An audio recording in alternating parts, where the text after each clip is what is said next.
El Señor esté con ustedes. Lectura del Santo Evangelio según San Lucas. En aquel tiempo Jesús estaba a orillas del lago de Genezaret y la gente se agolpaba en torno suyo para oír la palabra de Dios. Jesús vio dos barcas que estaban junto a la orilla. Los pescadores habían desembarcado y estaban lavando las redes. Subió Jesús a una de las barcas, la de Simón, le pidió que la alejara un poco de tierra y sentado en la barca enseñaba a la multitud. Cuando acabó de hablar, dijo a Simón: «Lleva la barca mar adentro y echen sus redes para pescar». Simón replicó: «Maestro, hemos trabajado toda la noche y no hemos pescado nada, pero confiado en tu palabra echaré las redes». Así lo hizo y cogieron tal cantidad de pescados que las redes se rompían. Entonces hicieron señas a sus compañeros que estaban en la otra barca para que vinieran a ayudarlos. Vinieron ellos y llenaron tanto las dos barcas que casi se hundían. Al ver esto, Simón Pedro se arrojó a los pies del Señor y le dijo: «Apártate de mí, Señor, porque soy un pecador». Porque tanto él como sus compañeros estaban llenos de asombro al ver la pesca que habían conseguido. Lo mismo les pasaba a Santiago y a Juan, hijos de Zebedeo, que eran compañeros de Simón. Entonces Jesús le dijo a Simón: «No temas, desde ahora serás pescador de hombres». Luego llevaron las barcas a tierra y dejándolo todo lo siguieron. Palabra del Señor. Por las palabras del Santo Evangelio, estamos en la semana 22, jueves de la semana 22, y hemos cambiado esta semana al evangelista Lucas, el evangelista de la misericordia. Qué providente es siempre Dios con su palabra, que nos alimenta de tal forma. Yo he pensado que pudiéramos hacer unas comparaciones el día de hoy, tomando en este precioso texto del Evangelio de Lucas, capítulo 5, los primeros 11 versículos de este capítulo de Lucas. Entonces, así como cuando decimos una cosa contra otra, una comparación de una cosa contra otra, lo primero es el pescador contra el carpintero. Esta idea nosotros, a mí me gusta repetirla, hace unos domingos la mencionaba en el Evangelio, nada más para que quede claro. Tenemos dos personajes cuando hay dos profesiones. Está la profesión del pescador, que es la de Pedro, y está la profesión del carpintero, que es la de Jesús. Sabemos que su profesión, la forma en que se ganaba la vida hasta que empezó su ministerio público, fue en la carpintería, igual que su papá José. Y si hay dos profesiones, entonces hay dos escenarios en los cuales la persona se siente más cómoda, más empoderada. Entenderán entonces que el pescador, su área de poder, su área de empoderamiento es la barca.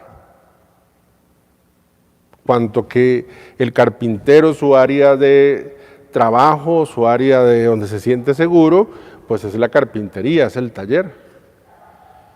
Y es que es muy importante, sobre todo por la aplicación espiritual, ver lo que está sucediendo. ¿Qué es lo que está sucediendo? Está sucediendo que el carpintero se está trasladando al lugar más seguro para el otro, que es la barca, y no tanto para él. ¿Qué sucede después? Bueno, sucede que aquel hombre que era carpintero termina haciendo la función aquel hombre que era pescador, pero termina haciendo la función del carpintero. ¿Se acuerdan? Le dice: «Y serás ahora pescador de hombres». El predicador vence en el escenario del otro, en el escenario en la barca, vence al pescador. Todo esto para decir ¿qué? Todo esto para decir algo muy importante, y es que el encuentro que Dios quiere contigo y que lo quiere conmigo, lo quiere en tu barca. En tu barca. Dígase la barca, no solo el lugar donde trabajo, la oficina de mi profesión. Mi barca es mi vida, mi barca es justamente allí donde yo me tengo que desenvolver cotidianamente. Pero sobre todo mi barca no es tanto lo que hago hacia afuera, sino quién soy hacia adentro. Yo creo, y entre más avanzo en mi ministerio sacerdotal, me doy cuenta que tenemos una idea de más o menos de los fariseos, de lo pulcro, de lo limpio.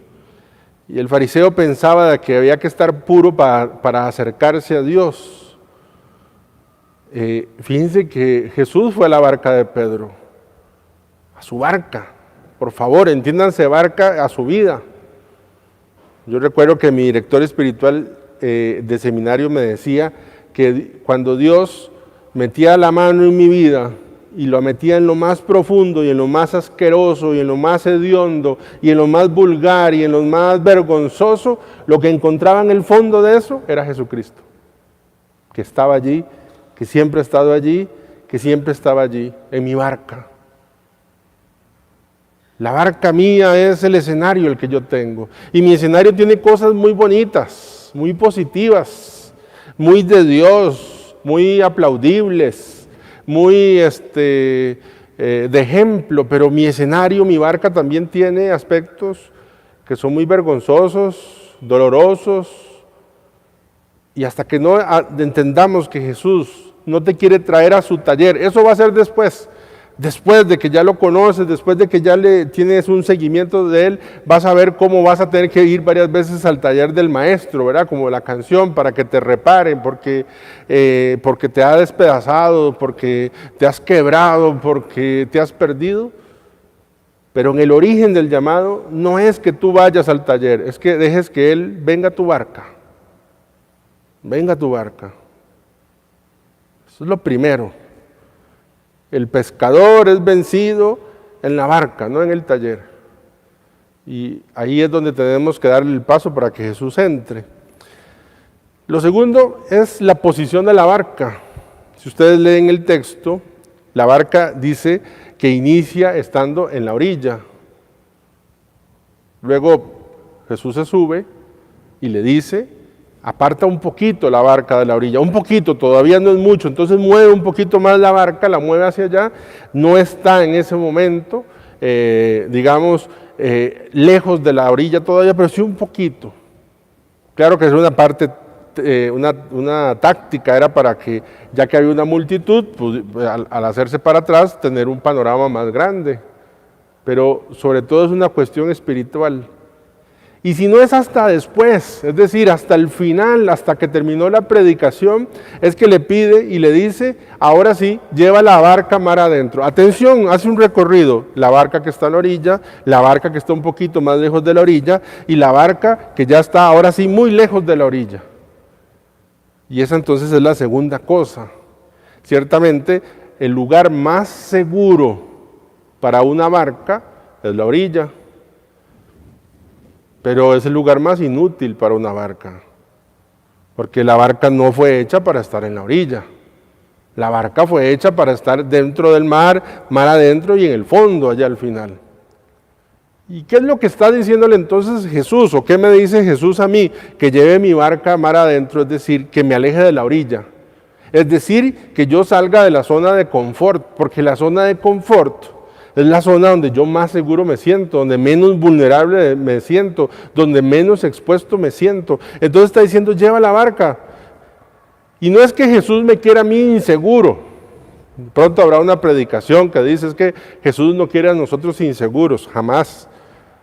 Yo pienso que Jesús nos quiere a nosotros seguros. Pero más que querernos inseguros, cuando invita a llevar la barca mar adentro, es a cambiar de seguridad. Y es hasta allí, hasta que Pedro logra alejarse de la orilla. Claro, estamos hablando de alguien que está acostumbrado a estar en el mar, pero la aplicación espiritual para todos nosotros es hasta donde no hay otra opción. ¿Dónde va a salir corriendo? ¿Dónde va a salir corriendo Pedro? No hay dónde salir corriendo. Ahí donde lo tiene, donde la opción única es Cristo, donde la opción única es estar con Él, entonces allí es el escenario ideal para poder encontrarse con Él. Y miren que por eso no se montó la barca y le dijo, lleve la barca mar adentro, ¿no? Lo primero dice, usted puede correr la barca un poquitito, porque Jesús sabe que nosotros, nuestra mente está programada para quedarnos donde más seguros nos sentimos. Estaba leyendo sobre los cavernícolas, sobre los... son de las madrugadas que me desvelo un poquito, entonces estaba leyendo sobre eso y dice que vivían en las cavernas y ahí estaban en las cavernas, solo salían cuando tenían hambre. Es decir, miren que desde nuestro desarrollo hay una cosa que nos hace quedarnos donde estamos más seguros y justamente allí donde estamos más seguros es donde menos espacio tiene Dios para actuar. Porque entonces cualquier cosa se puede volver nuestra seguridad. Nuestra salud puede ser nuestra seguridad, nuestro bienestar material, nuestra familia puede ser nuestra seguridad, pero hasta que entonces nos permite cambiar la seguridad y ya es mar adentro, entonces allí sí se puede presentar. A mí me gusta recordar en esto de salir de la zona de confort, aquella historia de aquel rey que le regalaron un halcón. Y entonces el rey salió al balcón y el halcón así en la mano, entonces lo tiró para que volara y como que el halcón era un poco miedoso, y entonces pegó un vuelillo y ¡pum! Vino y se paró en una rama. Entonces empezaron a moverle el árbol para que la rama, para que saliera volando y nada, absolutamente nada. Empezaron a hacerle una seña, otra, nada. Entonces invitó a los más conocidos en la materia de animales del reino para ver quién lo hacía volar, incluso le ofreció la mitad de su reino. Nada, llegó un campesino y dijo, si usted me lo permite a mí, yo lo hago volar, pero todo el mundo tiene que irse. Y efectivamente, los minutitos donde todo el mundo se ve el halcón volar, lindísimo, un vuelo de esos, han visto, ¿verdad? Las alas de los halcones, a mí me gustan más incluso que de las águilas.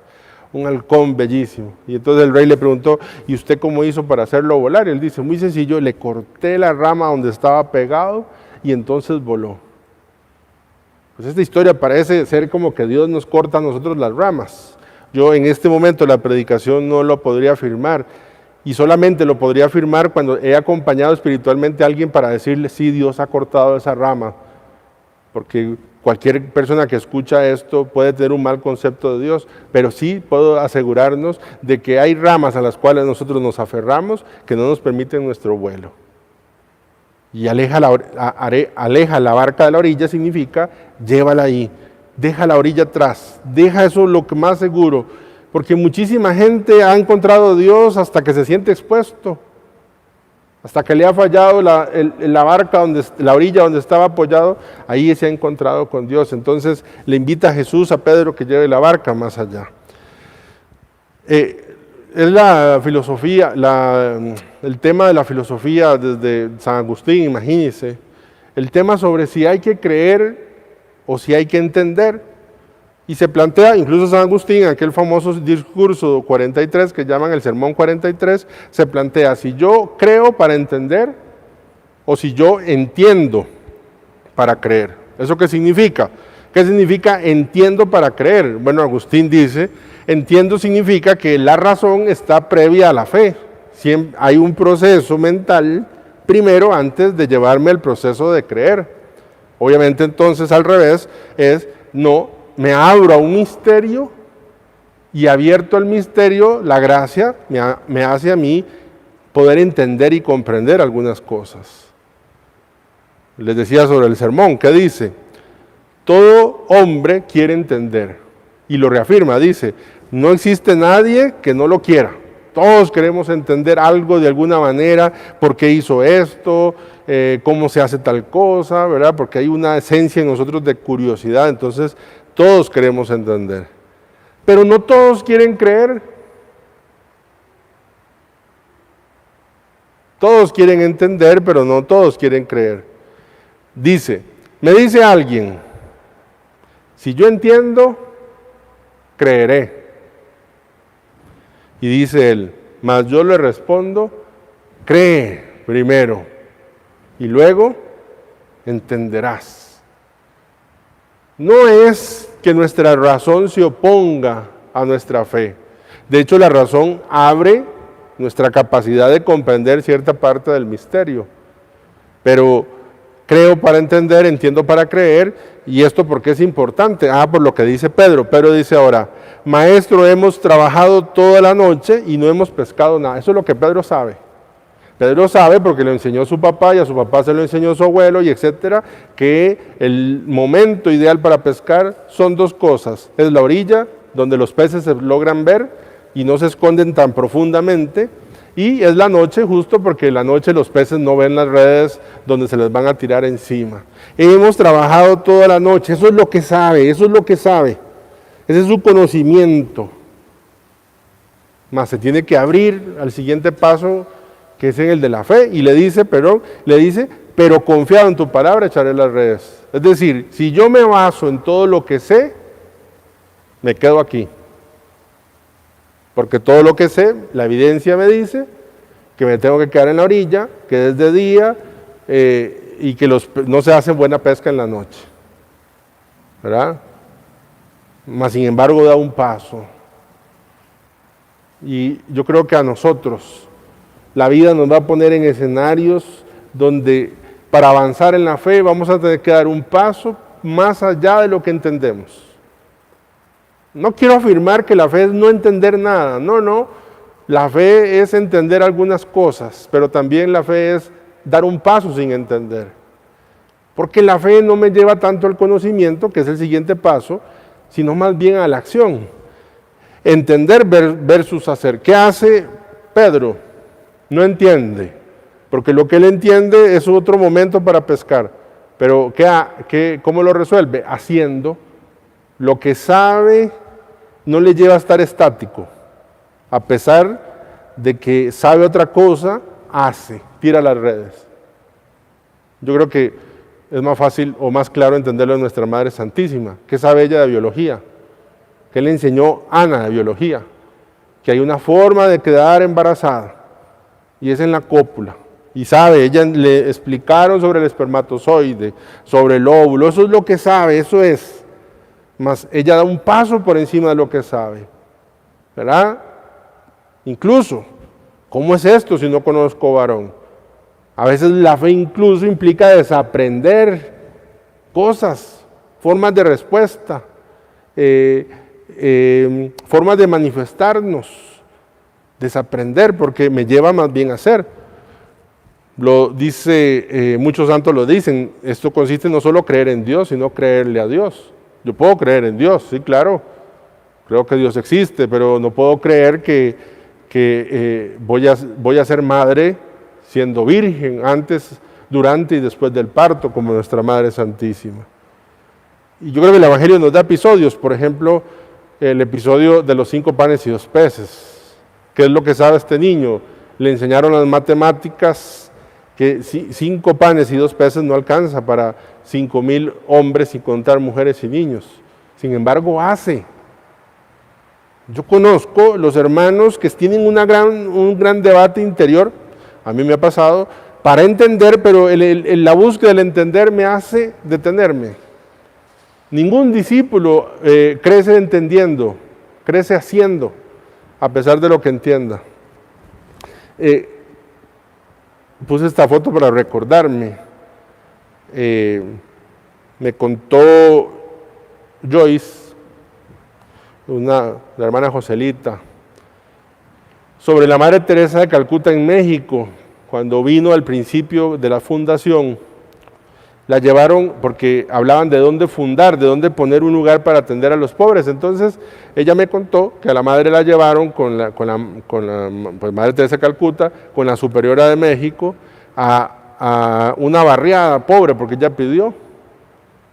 Y la pasaron por un basurero, un depósito, ¿cómo es? Un basurero municipal, ¿verdad? Y entonces le dijo al chofer, dice, bájese. Y ella se bajó. Y le dice el chofer, madre, pero es que aquí lo que es un basurero.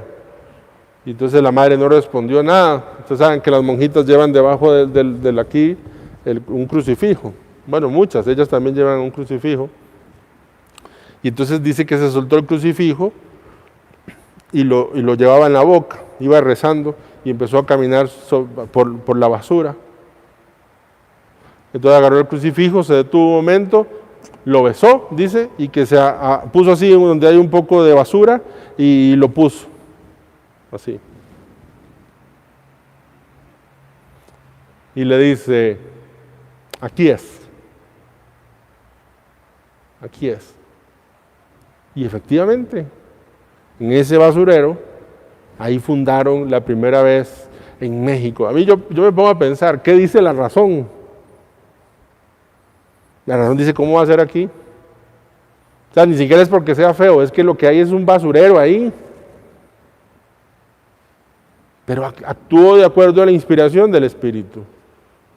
Yo pienso que no se nos puede olvidar que el discípulo no es el que entiende, el discípulo es el que hace.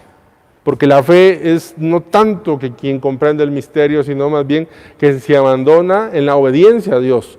Por eso entonces el discípulo hace. 5, termino, me parece, de lo mucho que podríamos decir.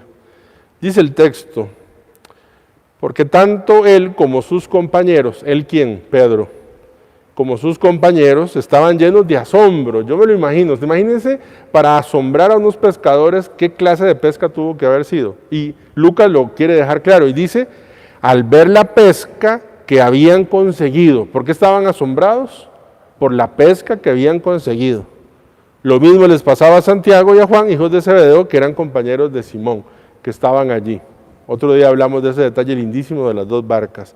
Lo que quiero resaltar aquí es que muchos peces. Yo me imagino la cantidad de peces que tuvo que haber sido para, primero, casi hundirse la barca, tener que hacer señas a la barca para la otra, y dice que casi se hundía. ¿Qué cantidad de peces? O sea, ¿cuál es el éxito de un pescador, verdad? Los peces, yo me imagino peces de todos los tamaños, de todos los sabores, que es riquísimo, con patacones, con un limoncito, una ensalada, que es deliciosísimo. Los peces, todos. Yo pienso que en aquel lago de Genesaret nunca nadie había visto tal pesca. Más que dice Lucas.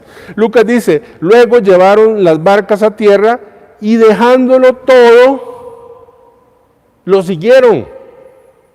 Atención, acaban de tener al frente la pesca más grande de su vida.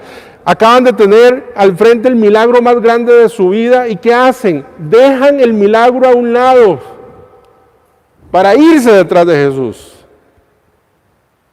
Pedro entendió, hizo un cálculo mental y del corazón y dijo, si me quedo aquí puedo tener esta pesca que me va a ganar mucho dinero, pero si dejo esto, me puedo ir detrás de que es la fuente de todo lo que yo he recibido. Y yo buscaba cómo redactarlo ahora mientras hacía la diapositiva y dije así, se quedó sin nada porque encontró todo. Usted sabe lo que es el orden que tiene que tener el corazón para dejar el milagro de un lado e irse detrás del Señor. Usted y yo que seguramente de rodillas estamos pidiendo milagros. Y yo me imagino cuando me acerco a Jesús a pedirle a milagros y Jesús dice, sí, Toto, está bien, vamos a ver qué se puede hacer, pero ojalá llegue el día en que entendás que es más importante que vengas a mí que el milagro que yo te puedo dar.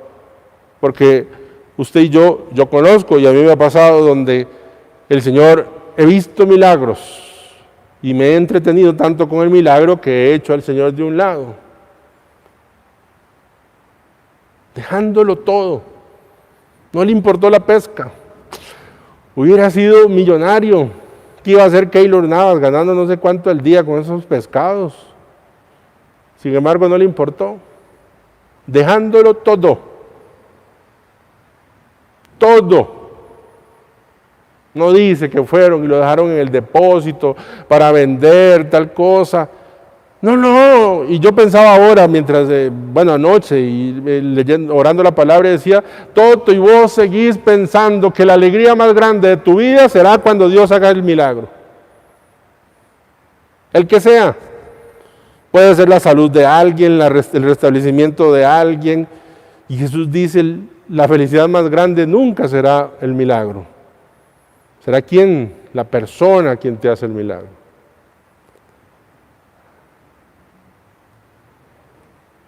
Démosle gracias a Dios por su palabra y pidámosle que nos conceda siempre la posibilidad de dejarlo, de invitarlo a mi barca, para que nos muestre todo lo grande que quiere regalarnos, todo lo grande que Él es. Gloria al Padre, al Hijo y al Espíritu Santo.